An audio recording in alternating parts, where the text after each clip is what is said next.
एकदम लटपटिया ग्रेवी होइछि आ देखिबाकू एकदम delicious mutton chicken मध्य आ सामने फिका लगिब। नमस्कार, उजिस होम फूड रे आपण समस्त को अनेक अनेक स्वागत।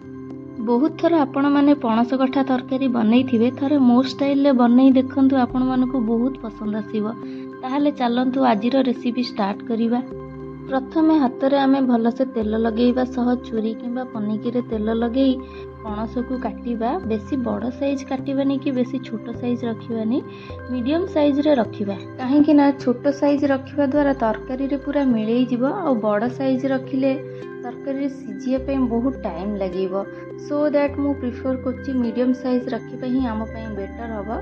तापर पणस को एमती पानी रे टिके भल भाबे धोई प्रेशर कुकर रे पकई 2 गिलास पानी देई आ लूण हळदी देई गोटे सीटी दबा आ गैस रो फ्लेम एठी आमे हाई रखिबा। एबे हमर पणस 50% सिझी जाईची। एपटे कढ़ाई रे तेल देई ताकू छाणी की पकेइबा आ 3 to 4 मिनिट भाजीबा। खाली जदि मु आपण माननकु कहिबी जे नॉन वेज आ सामने रे फिका सेमिति तो हबनी, पूरा नॉन वेज स्टाइल रे मु आकु बनैची, जहाकू कि आपण माने थरे बनैकी खाइला पर नॉन वेज भी आपण माननकु फिका लागिवो। एठी मोर पणस भाजी गलानी, आकु एबे मु अलगा प्लेट रे बाहर कर देई आउ टिके तेल देई हाफ चम्मच चीनी नबा तरकारी रो बढ़िया कलर आनिबा पई।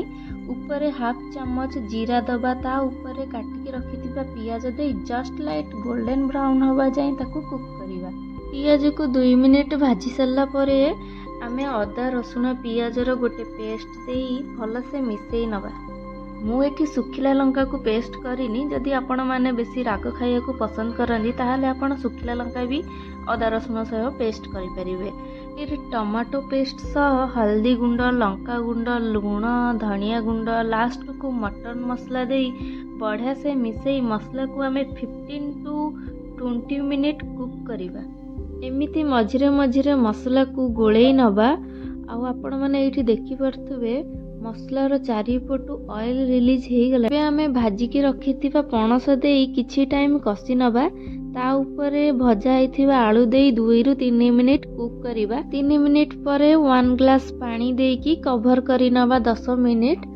मझिरे मझिरे टिके गोळेई नउथुबा। तो फ्रेंड्स, आपण माने देखि परथिबे ग्रेवी रो केमिति कलर आछि। मु किछि भी फूड कलर यूज करिनी, मु बहुत अवॉइड करे फूड कलर को। आ मु सजेस्ट भी करूछि आपण माने भी फूड कलर अवॉइड करंतु। ठी हमर तरकारी कंप्लीट हे गलानी।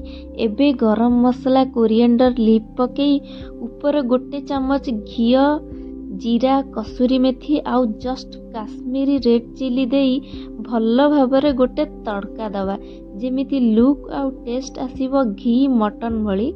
सांग माने रेसिपी जदि भल लागुथुवा लाइक करिवे, शेयर करिवे, आउ जदि चैनल ले नुआ आइतिबे ताले निश्चित भाबे सब्सक्राइब करिवे।